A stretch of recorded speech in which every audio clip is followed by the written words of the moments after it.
Tupo tena Misani. Tumekuja kuangalia maendeleo. Kamani njoo.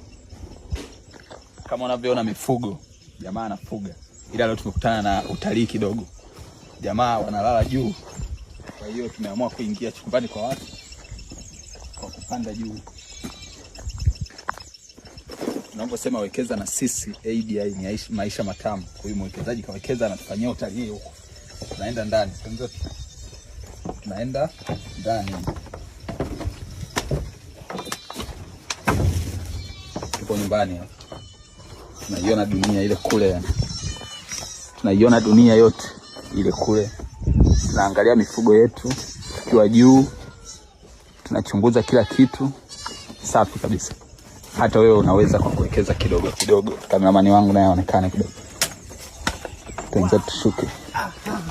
Tushuke pamoja. Ubaya hapo ukiteleza unaacha meno. Ongea chochote. Mimi sina lolote la kuongea zaidi ya kuambieni nyie wateja wetu, njooni, maendeleo ndo kama hivi. Tunaanza kidogo kidogo, mwisho wa siku ndo maisha matamu. Hakuna kurara. ADI maisha ni matamu.